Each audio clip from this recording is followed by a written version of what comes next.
ஒரு வழியா சதியை காப்பாத்துறதுக்காக சதியே கூப்பிடாம நம்ம சிவன் எப்பவும் போல முன்னாடி வந்து நிக்கிறார். எதுக்கு இருக்க அரக்கனோட நேருக்கு நேரா மோதி ஒரு கட்டத்துல அந்த அரக்கனுக்கு மேல நம்ம சிவன் அப்படியே பரப்பாப்ல. அரக்கன் போய் கீழே விழுந்ததும் அப்படியே இவர் இந்த பக்கத்துல இருந்து ஒரு ஜம்ப், அந்த பக்கத்துல அது ஒரு ஜம்ப் பண்ண அந்த அரக்கனோட வயித்துல புடிச்சு அப்படியே மேல் நோக்கி பறந்து சூப்பர்மேன் மாதிரி பறந்து போய் வானத்தை தாண்டி மேல போனதும் அப்படியே வானத்துல இருந்து ஒரு ரிவர்ஸ போட்டு ஒரு யூட்டனை போட்டு போர்ஸா கொண்டு வந்து தரையில ஒரு தள்ளு. அதுக்கப்புறம் தன்னோட சூலாயுதத்தை எடுத்து நெஞ்சில ஒரு குத்து. சம்பவ இடத்துல இந்த அரக்கனை சரிச்சிடுறாரு நம்ம சிவன். அதெல்லாம் நம்ம சதியும் பாத்துக்கிட்டு இருக்காங்க. வெற்றிகரமா நம்ம சதியை காப்பாத்திட்டு பக்கத்துல வந்து சதின்னு வாயை திறந்ததுமே பேச ஆரம்பிச்சு, இந்த அம்மா வாயை நிப்பாட்டலையே, யார் அவனை கூப்பிட்டா?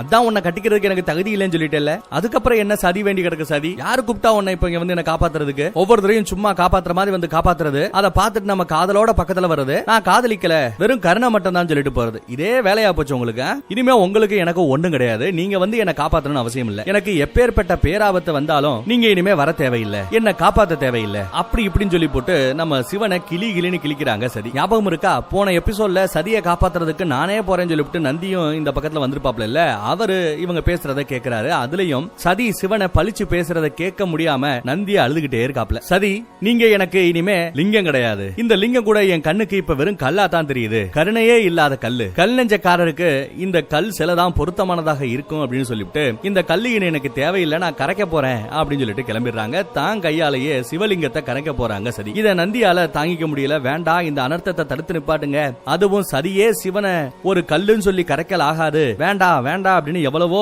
நந்தி சொல்லி பாப்பாப்ல. பட் சிவன் எதிர்த்து எதையுமே கேட்கலையே, மௌனமா இருக்காரு. நந்தியும் அந்த இடத்துல 2-3 பாயிண்ட் எடுத்து சொல்றாருங்க. நான் ஏற்கனவே சொன்னேன், ஒரு பொம்பளை புள்ளைய ஒரு லெவலுக்கு தான் நீங்க அலைய விடணும். அந்த அம்மா அலைஞ்சு பார்த்துட்டு ஒரு ஸ்டேஜுக்கு அப்புறம் இதுக்கப்புறம் முடியலடா சாமி போதுண்டா அப்படின்ற ரேஞ்சுக்கு வெறுத்துட்டாங்க.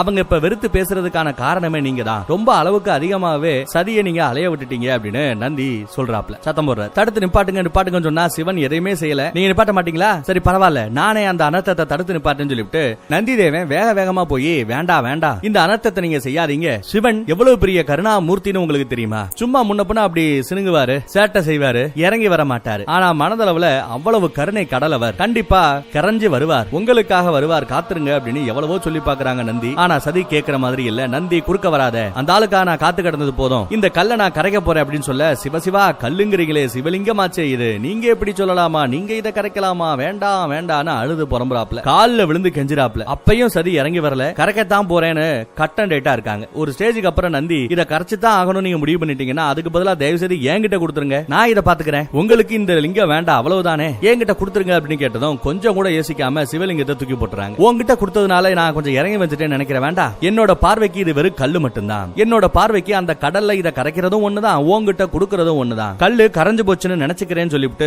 சிவலிங்கத்தை கொடுத்துட்டு கோவமா நம்ம சதிதேவி அங்க இருந்து புறப்பட்டு போறாங்க. கெஞ்சியே சதிய பார்த்த இடத்துல சிவனையே வந்து பாரு அப்படிங்கிற மாதிரி ஒரு பேச்சு பேசினாங்க பாருங்க, அருமை. இந்த பக்கம் ஒரு வழியா போன வேலை சிறப்பா முடிஞ்சிருச்சுன்னு சொல்லிட்டு சதிதேவி அரண்மனைக்கு வந்தா அரண்மனையில இன்னும் சிறப்பான வழிபாடுகள் நடந்துகிட்டு இருக்கு. என்ன ஏதுன்னு விசாரிச்சா நம்ம சதியை கல்யாணம் பண்றதுக்காக தேவர்களுக்கு அழைப்பு விடுக்கப்பட்டிருக்கிறது, கந்தர்வர்களுக்கு அழைப்பு விடுக்கப்பட்டிருக்கிறது, மூவுலகத்தை சேர்ந்தவர்களுக்கும் அழைப்பு விடுக்கப்பட்டிருக்கிறது. சோ நிறைய வரன்கள் வரப்போகுது, அதுல சிறந்த ஒருத்தவனை தேர்ந்தெடுத்து உன்னை நான் கட்டி கொடுக்க போறதா தச்சன் சொல்றாப்ல. இந்த வரன் தர்ற விஷயம் நல்லபடியா முடியும்னு சொல்லிட்டு மகாவிஷ்ணுவை வேண்டிக்கமா அப்படின்னு கேட்க அவங்களும் வேண்டிக்கிறாங்க. அந்த சடங்கு எல்லாம் செய்யறாங்க. பட் சோகத்தோடயே செய்யறாங்க. என்னமா சோகமா இருக்க, அப்பா அம்மாவை பிரிஞ்சு போகணும்னு வருத்தப்படுறியா? அந்த வருத்தம் உனக்கு தேவையில்லை. யார் கூட உனக்கு கல்யாணம் ஆனாலும் சரி, என் மருமக இதே அரண்மனையில என் கூடயே தான் இருப்பாப்ல, நீயும் என் கூட தான் இருப்ப, இந்த அப்பா விட்டு நீ பிரிஞ்சு போகணும்னு அவசியமே இல்லம்மா, சோகமா இருக்காத, சந்தோஷமா இரு அப்படின்னு அப்பா சொல்றாரு. வீட்டோட மாப்பிள்ளையா தேர்றாராமா. ரேவதிக்கு ஒன்னும் புரிய மாட்டேங்குது என்ன நடக்குதுன்னு. சோகத்தோடயே சதியும் கிளம்பி போயிடுறாங்க. அந்த பக்கம் அம்மா கீரை பறிச்சுக்கிட்டு இருக்கும்போது ரேவதி போய் அம்மா கிட்ட பேசுறாங்க. அப்படி பேசிட்டு இருக்கும்போது அம்மா நடுவுல குறுக்கால போய், நான் ஒன்னு கேட்கிறேன் நீ பதில் சொல்லு, சந்திரன் தான் உன்னை ஸ்வீகரித்து விட்டாரே, உன்னை ஏத்துக்கொண்டு விட்டாரே, அதுக்கப்புறமும் சந்திரலோகத்துக்கு போகாம சதிக்கு ஹெல்ப் பண்றேன்னு நீங்க இருக்கிறது எனக்கு ஒன்னும் சரியா படல அப்படின்னு சொல்லுது அந்த அம்மா. நீ சந்திரன் கூட தான் இருக்கணும், சந்திரன் கூட இருந்தாதான் அந்த லவ் மலரும், சந்திரனை இன்னும் மன்னிக்காம தான் இங்க இருக்கியோ அப்படின்னு கேக்குறாங்க. ஐயோ அப்படியெல்லாம் ஒண்ணு இல்லமாங்கிறாங்க அவங்க. எனக்கு தெரியும் நீ ஏதோ போய் சொல்ற, ஏதோ ஒன்னை என்கிட்ட மறைக்கிற, உன் மூஞ்சி காட்டி கொடுத்துருதா, எனக்கு என்னன்னு தான் தெரிய மாட்டேங்குது அப்படிங்கிறாங்க அம்மா. நீங்க பண்ற விஷயம் எனக்கு எதுவும் சரியா படலாமா அப்படிங்கிறாங்க ரேவதி. ஏன் என்னாச்சு, ஏன் அப்படி சொல்ற அப்படின்னு அம்மா கேட்டா, ஆமா நீங்க உங்க புருஷனோட பார்வையில இருந்தே சதியோட கல்யாணத்தை பாக்குறீங்க, சதியோட கல்யாணத்துல உங்க புருஷனோட கௌரவத்தை பாக்குறீங்க. ஆனா ஒரு அம்மாவா சதியோட மனசு நீங்க பாக்கலையே. சதியோட மனசுல எவ்வளவு கஷ்டம் இருக்கு தெரியுமா? அந்த கஷ்டத்தை நீங்க உணரல. நான் இப்ப சொல்றது சத்தியம். நல்லா உத்து பாருங்க உங்க பொண்ணு. அவ மனசு முழுக்க அந்த சிவன் தான் இருக்காரு. அந்த சிவனை ஏத்துக்கிட்டா மட்டும்தான், அந்த சிவனுக்கு நீங்க இவளை கல்யாணம் பண்ணி கொடுத்தா மட்டும்தான் 2 பேரும் சந்தோஷமா இருக்க முடியும். உள்ளுக்குள்ள தினம் குமுறிக்கிட்டு இருக்கா, அழுதுகிட்டு இருக்கா. அது தெரியுமா உங்களுக்கு அப்படிங்கிறாங்க ரேவதி. ஆனாலும் சதி அத வாயை திறந்து சொல்ற நிலைமையில இல்ல. எங்க இத பத்தி எல்லாம் சொன்னா அப்பா அம்மா வருத்தப்படுவாங்க, கஷ்டப்படுவாங்க அப்படின்னு சொல்லிட்டு சொல்லாம இருக்கா. அவ உங்களோட பாயிண்ட் ஆஃப் வியூல இருந்து யோசிக்கிறா, நீங்க கஷ்டப்படக்கூடாதுன்னு நினைக்கிறா. ஆனா அதே மாதிரி நீங்க உங்க பொண்ணோட பாயிண்ட் ஆஃப் வியூல இருந்து யோசிச்சிருக்கணுமே. பொண்ணு கஷ்டப்படக்கூடாதுன்னு நீங்க நினைச்சிருக்கணுமே, நினைக்கலையே அப்படின்னு ரேவதி சொல்றாங்க. அத அந்த அம்மா நம்பல. சிவனை என் பொண்ணு மறந்துட்டா. அப்படி மறக்கலையா சிவலிங்கத்தை நானே போய் கரைக்கிறேன்னு ஏன் என் பொண்ணு போகணும் அப்படின்னு பாயிண்ட பிடிச்ச அந்த அம்மா கேக்குதான். இல்ல நீங்க என்ன நினைக்கிறீங்க? சிவலிங்கத்தை ஆத்துல கரைக்க போறதா நினைக்கிறீங்க. ஆனா என்னோட பாயிண்ட் ஆஃப் வியூல எப்படி தெரியுமா தெரியுது? அவ கரைக்கிறது அவளோட சந்தோஷத்தை, அவளோட நிம்மதியை, அவளோட காதலை. அதை உங்களால பார்க்க முடியலையா அப்படிங்கிறாங்க ரேவதி. தான் குடும்ப சந்தோஷத்துக்காக தன்னையே இழக்கிறதுக்கு தயாராகி விட்டால் சதி. அம்மா தயவு செய்துமா ஏதாவது பண்ணுமா, உங்க பொண்ணை நோவடிச்சிடாதீங்க அப்படிங்கிற மாதிரி அம்மாவிட்ட கெஞ்சி பேசிக்கிட்டு இருக்காங்க நம்ம ரேவதி. ஒருவேளை நம்ம சதியை நம்ம இழந்துட்டோம்னா எப்படியாவது காப்பாத்துங்கம்மா அப்படின்னு கேக்குறாங்க, அழுகுறாங்க, கட்டி பிடிச்சு கதறாங்க. அம்மாவும் அந்த மேட்டரை கொண்டு போய் ஸ்ட்ரெயிட்டா தான் புருஷங்கிட்ட தச்சங்கிட்ட பேசுறாங்க. அதுக்கு தச்சன் இல்ல ரேவதியோட மனசுல இதெல்லாம் ஏதோ ஒரு கற்பனை, தப்பா தெரியுது. சதி சிவனை மறந்து விட்டா, விவேகமான ஒரு முடிவு எடுத்திருக்கிறா. ஒரு மயான வாசியை விட நாம் பார்க்க போற அந்த வரம் தான் தனக்கு பொருத்தமா இருக்கும்னு சொல்லிட்டு ஒரு பொறுப்பான முடிவை எடுத்திருக்கிறா அப்படிங்கிற மாதிரி சொல்றாப்ல தச்சன். சாமி கொஞ்சம் நீங்க யோசிக்கணும். ரேவதி சொல்ற விஷயத்துல ஏதாவது கடு அளவு உண்மை இருந்தா கூட சதியோட வாழ்க்கைய அது நிர்மூலமாக்கி விடும் இல்லையா? கொஞ்சம் யோசிங்களேன் சுவாமி அப்படின்னு பேசுறாங்க. என்ன பேசுறடி?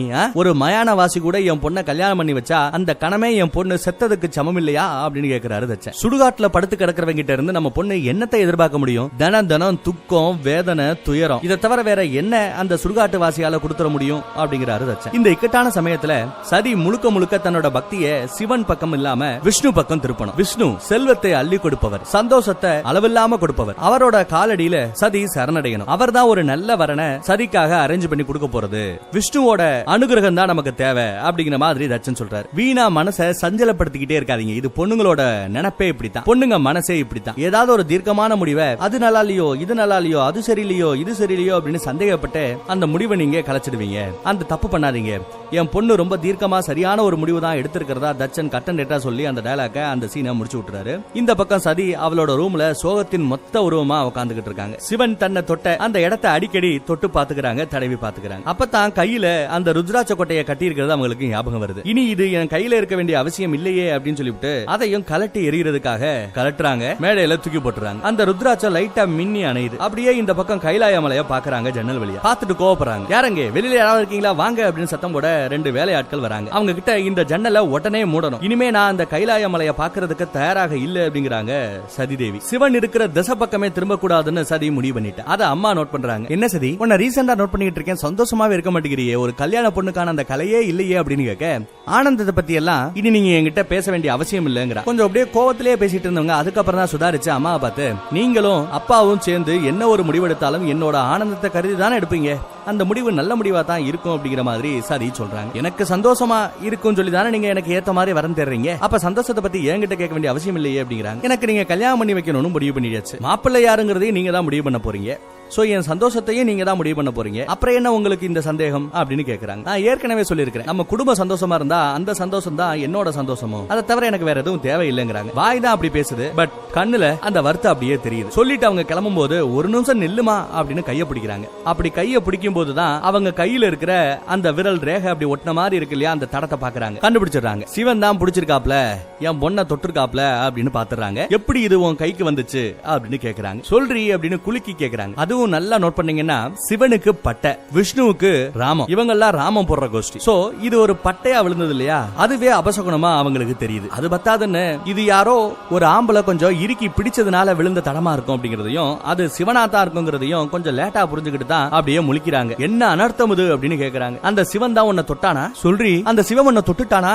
அப்படின்னு பயந்துகிட்டே கேக்குறாங்க. அதுக்கு நம்ம சரி எந்த பதிலுமே சொல்லலங்க. என்னடி குடும்பத்தோட சந்தோஷம் தான் முக்கியம் அப்படி இப்படின்னு கொஞ்சம் நேரத்துக்கு முன்னாடி டயலாக் விட்ட, ஆனா உன்னோட வேதனை பிரச்சனைக்கு காரணம் இதுதான், அது உன் கையிலேயே எழுதி ஒட்டி இருக்கே, இனி யார் உன்னை கல்யாணம் பண்ணிப்பா, இந்த தடத்தனை எப்படி அழிப்ப அப்படின்னு சத்தம் போடுறாங்க. சதிக்கிட்ட இருந்து கவலை மட்டும்தான் பதிலா வருது. அடி பாவி, என்ன காரியண்டி பண்ணி வச்சிருக்கிற, இனி உனக்கு ஒரு ஏத்த வரன் வருமா, ஒரு கால் அப்படி ஒரு வரன் வந்தாலும் ஒரு கால் உனக்கு நாங்க கொடுக்க போற அந்த வரதட்சணைக்காக உன்னை அவங்க கட்டிக்கிறதுக்கு ஒத்துக்கலாம், இல்ல உங்க அப்பா மேல இருக்கிற பயத்தினால கூட உன்னை கட்டிக்கிறதுக்கு ஒத்துக்கலாம். ஆனா கட்டிக்கிட்டதுக்கு அப்புறம் சந்திரன் எப்படி ரேவதியை நடத்தினாரோ அந்த மாதிரியான ஒரு வாழ்க்கை தான் உனக்கு கிடைக்குமே ஒழிய உன்னோட வருங்கால புருஷன் உன்னை ஒரு பொண்டாட்டியா நடத்த வாய்ப்பே இல்ல அப்படிங்கிற மாதிரி நம்ம அம்மா பேசுறாங்க. அதனால பேசாம நான் சொல்றத கேளு, எப்படியாவது உன் கையில இருக்கிற அந்த தடத்தை அழிச்சிடு அப்படிங்கிறாங்க அம்மா. உருக்குலைத்து விடு அப்படிங்கிறாங்க. இல்லம்மா, நானும் ஏதோ முயற்சி பண்ணி பார்த்தேன், பட் முடியலங்கிறாங்க. ஒன்னும் பிரச்சனை இல்ல, உங்க அப்பா நினைச்சா இந்த தடத்தை அழிச்சிட முடியும் அப்படிங்கிறாங்க அம்மா. அப்படியே தரம் இழுத்துட்டு வராங்க. இந்த பக்கத்துல தச்சன் என்ன பண்றாப்ல, கல்யாணத்துக்கு ஒரு நல்ல நாள் நல்ல தேதியை பாத்துக்கிட்டு இருக்காரு. அதெல்லாம் அப்புறம் இருக்கட்டும், இந்த கன்றாவியை என்னென்ன விசாரிங்கன்னு சொல்லிட்டு சரியை கொண்டு வந்து சபையில நிப்பாட்டுறாங்க. இந்த இலவ பாருங்க அப்படின்னு காமிக்கிறாங்க. கையில சிவ பட்டை இருக்கு, நம் எதிரிகளோட அடையாளம், அது எதற்காக உன்னோட கையில இருக்கு அப்படின்னு கேக்குறாரு தச்சன். எல்லா பேரும் ஷாக்கா பாக்குறாங்க, பெரிய அபசகுணமா இதை பாக்குறாங்க. இந்த உலகத்திலேயே நான் அதிகமா பாசம் காமிச்சிட்டு இருக்கிறது என் பொண்ணு மேலதான், என் பொண்ணா இப்படி அப்படின்னு அவர் கேக்குறாரு. எனக்கு ஒரு பெரிய துரோகம் பண்ணிட்டேன் அப்படிங்கிறாரு, மிகப்பெரிய துரோகத்தை பண்ணிட்டேன் அப்படிங்கிறாரு. நான் உன் மேல வச்சிருந்த அந்த நம்பிக்கையை நாசம் பண்ணிட்டேங்கிறாரு. என்ன நடந்துச்சு தெளிவா சொல்லு அப்படின்னு கேக்குறாரு. அப்பதான் அந்த பிளாஷ்பேக் ஸ்டோரியை சொல்றாங்க. வசந்த விழா நடந்துகிட்டு இருந்த அந்த காலகட்டத்துல நானும் மாதங்கியும் காதல் வண்ணத்தை தேடி வெளியில போனோம். அப்படி போகும்போது திடீர்னு ஒரு சூறாவளி புயல் வந்து எங்களை தாக்கியது. அந்த சூறாவளி புயல் என்னத்தான் டார்கெட் பண்ணி வீசுச்சு. அப்படியே பக்கத்துல வந்து என்ன சொல்லட்டி எடுத்துட்டு போக பாச்சது. அந்த நேரமா பார்த்து அந்த சிவன் தான் என் முன்னாடி வந்து நின்னு என்னை காப்பாத்தி என்னை நோக்கி வந்த அந்த சூறாவளியிலிருந்து என்னை காப்பாற்றுவதற்காக என்னை பிடித்து அவர் பின்னாடி தள்ளினார். அப்போதான் அவரோட கையில இருந்த அந்த தடம் என்னோட கைக்கு வந்ததா அவங்க எடுத்து சொல்றாங்க. அதுக்கு அப்புறத்துல இருந்து அந்த தடத்தை என்னால அழிக்க முடியல, அழியாம அப்படியே என் உடம்போட ஒட்டி போச்சு அப்படின்னு சொல்றாங்க. நான் ஏற்கனவே சொல்லியிருக்கிறேன், என் உள்ளத்துல இருந்து எப்பயோ சிவனை வெளியில அனுப்பிச்சிட்டேன். அந்த சிவன் கூட எனக்கு எந்த உறவுமே இல்ல, ஏதாவது பண்ணி என் கையில இருக்கிற இந்த தடத்தை அழிங்க அப்படின்னு சொல்றாங்க. நானும் என்னென்னமோ பண்ணி பார்த்துட்டேங்க, இந்த தடத்தை எங்களால அழிக்கவே முடியல அப்படின்னு சொல்லும் போது தச்சன் கோவத்தின் உச்சிக்கே போய் இந்த தடம் இக்கணமே அழிந்து ஆக வேண்டும் அப்படின்னு சத்தம் போடுறார். இந்த உலகத்துல இருக்கிற எல்லா வைத்தியரையும் கூப்பிட்டு இந்த தடத்தை அழிப்பதற்கான எல்லா விதமான காரியத்தையும் செய்ய போறதா சொல்றாரு. அதுக்கு அந்த அம்மா இல்ல அவசரப்பட்டு அப்படி எல்லாம் செஞ்சிடாதீங்க அப்படின்னு வந்து சொல்றாங்க. இது நம்ம குடும்பத்தோட மான பிரச்சனை, நம்ம குடும்பத்தோட கௌரவமும் இருக்கு, வெளியில இந்த நியூஸ் பரவிடுச்சுன்னா நம்ம பொண்ணை பத்தி தப்பா பேசுவாங்க அப்படின்னு சொல்றாங்க. ஏற்கனவே எல்லா பேருக்கும் கல்யாணம் பண்ணணும், வரன்களை வர சொல்லி இன்விடேஷன் அனுப்பிச்சிருக்கீங்க, இந்த நிலைமையில இந்த நியூஸ் வெளியில போச்சுன்னா நம்ம பொண்ணை யாராவது சீண்டுவாங்களா யோசிங்க அப்படின்னு சொல்றாங்க. இது யாருக்கும் தெரியக்கூடாதுங்கிறாங்க. இருந்தாலும் இது அழிந்தாகணுமே அப்படின்னு நம்ம தச்சன் கேட்க, இந்த சபையில இருக்கிற யாராவது ஒரு ஐடியா கொடுங்களேன்னு கேட்கிறார். ரிஷிகள் நிறைய பேர் இருக்காங்க, இது அழிப்பதற்கான உபாயம் சொல்லுங்கன்னு கேட்கறாங்க. அதுக்கு நம்ம பிறகு முனி ஒரு உபாயம் இருக்கு அப்படின்னு சொல்றாரு. அந்த உபாயம், அந்த தீர்வு என்னன்னா தடம் பதிந்த அந்த தோல் பகுதியை நாம வெட்டி எடுக்கணும் அப்படிங்கிறாரு பிறகு முனி. எது வெட்ட போறாங்களா அப்படின்னு எல்லாம் ஆச்சரியத்தோட பாக்க, ஒன்னு தோலை வெட்டி நீக்கணும், அப்படி இல்லைன்னா அந்த இடத்தை தீயில கருக்கணும் அப்படின்னு பேசுறாங்க. அதை கேட்டதா அம்மாக்கு கோவம் வருது. என்ன வார்த்தை பேசுறீங்க, உதவி பண்றீங்களா இல்ல உபத்திரம் பண்றீங்களா அப்படின்னு பிறகுமுனியை பிடிச்சு வாங்குறாங்க நம்ம அம்மா. வேற வழி இல்ல தாயி, நான் என்ன பண்ணட்டுங்கிறாரு பிறகுமுனியும். காசிப ரிஷியை பார்த்து, மருமகனே நீ ஏதாவது சொல்லு, ஒரு உபாயம் கூட இல்லையா அப்படின்னு கேக்குறாரு. என் பொண்ணு அதிதிக்கு உங்களை கல்யாணம் பண்ணி கொடுத்தது என்னைக்காவது இந்த மாதிரி இக்கட்டான காலம் வரும்போது எங்களுக்கு உதவி செய்வீங்கன்ற ஒரு நல்ல எண்ணத்துல தான், இப்படி ஊமையா இருக்கிறதுக்காக அல்ல, தயவு செய்து சொல்லுங்க, ஒரு நல்ல உபாயம் சொல்லுங்க அப்படின்னு மருமகனை பார்த்து மாமனாரு தச்சன் கேட்கிறாரு. அதுக்கு நம்ம காசிப ரிஷியோ, தங்கள் ஆணை, என்னால் முடிஞ்சதை நான் செஞ்சு பார்க்க காசிப ரிஷியும் சொல்லிட்டு கிளம்புறாருங்க. பிறகு முனி மித்த ஆட்கள் எல்லாருமே கிளம்பிட்டாங்க. கடைசியில நம்ம சதி மட்டும் தான் தனிமையில அங்க நிக்கிறாங்க. தன்னோட கையில் இருக்கிற அந்த தடத்தை தொட்டு பாக்குறாங்க. என்னோட உடம்புல சிவனோட எந்த ஒரு அடையாளமும் இருக்கணும்னு அவசியம் இல்ல, இது அழிந்தே ஆகணும்னு அவங்களே அவங்களுக்குள்ள பேசிக்கிறாங்க. அதே சமயம் அந்த பக்கத்துல நம்ம அரக்கன் தாரகாசுரனை கட்டுறாங்க. அவனுக்கு இப்ப நியூஸ் வருது, அவன் அனுப்பிச்சுட்டு அந்த மாயன் செத்து போயிட்டான் அப்படின்னு. சரிதேவி அந்த தாட்சாயினி இன்னும் உசுரோட தான் இருக்காங்க அப்படிங்கிற மேட்டர் கேட்டு கோவப்படுறாரு. ஏதோ போன தடவை ஒரு சாதாரண மாயனை களத்துல இறக்கி விட்டேன், இந்த தடவை இன்னும் பலம் பொருந்திய ஒருத்தவனை அனுப்ப போறேன், சதி உன்னோட சாவு என்னால் தான் அப்படின்னு கர்ஜிக்கிறாரு நம்ம அரக்கன் தாரகாசுரன். டேய் காளிங்கா வாடா அப்படின்னு ஒரு பெரிய சத்தம் போடுறார். வானம் இடிக்க எரிமலை வெடிக்க காளிங்கா காட்சி தருகிறார். முள்ளு வேலிய உடம்பு முழுக்க அப்படியே சுத்திட்டு வர்றான் காளிங்கா. தச்சனோட பொண்ணு சதிய சாகடி அப்படின்னு உத்தரவும் போட்டாச்சு. காளிங்கா என்ன பண்ண போறான், எப்படி நம்ம சதிய போட்டு தள்ள போறான் அப்படின்னு பாப்போம். அந்த பக்கம் சதி நடந்து போய்கிட்டு இருக்கும் போது கூட நம்ம சிவன் சொன்ன அந்த டயலாக்ஸ் எல்லாம் அப்படியே திரும்ப திரும்ப அவங்க ரீகால் பண்ணிக்கிட்டே வராங்க. ஒரு பக்கம் சிவன் சொன்னது, இன்னொரு பக்கம் தச்சன் சொன்னது, இன்னொரு பக்கம் அவங்க அம்மா சொன்னது, இப்படி எல்லா பேரோட பேச்சையும் மனசுக்குள்ள போட்டு அப்படியே குழப்பிக்கிட்டே இருக்காங்க. அப்போ எதுக்க பார்த்தா அடுப்பு எரிஞ்சுகிட்டு இருக்கும். அப்போ சதி சிவன் சொன்னதை ஞாபகப்படுத்தி பாக்குறா. என்ன மறந்துரு, நாம இணைவது அப்படிங்கிறது சாத்தியம் இல்ல அப்படின்னு சிவன் சொன்னதை நினைச்சு பார்த்ததும் கோபம் கொப்பளிக்குது. என்ன பண்ண போறாங்க, சரி அங்க இருந்து அந்த நெருப்புக்குள்ள இரும்ப தூக்கி போடுறாங்க. அந்த இரும்புல அப்படியே கங்கு அனலா எரிஞ்சு அப்படியே எதை அந்த கம்பி தொட்டாலும் பொசிக்கிற லெவலுக்கு ரெடி ஆயிடுச்சு. யோசிச்சு பாக்குறாங்க. பிறகு முனி கொடுத்த அந்த ஐடியா தான் ஞாபகத்துக்கு வருது. தீயினால கருக்கி அந்த தடயத்தை அழிக்கலாம் அப்படின்னு பிறகு முனி சொன்னதை அவங்க யோசிக்கிறாங்க. என்ன பண்ண போறாங்க? அந்த தடயத்தை அழிக்க போறாங்களா, இல்ல அந்த தடயத்தை அழிக்க விடாம நம்ம சிவன் அங்க வந்து காட்சி கொடுக்க போறாரா, என்ன நடக்க போகுதுங்கிறத அடுத்த எபிசோட்ல பாப்போம். தேங்க்யூ.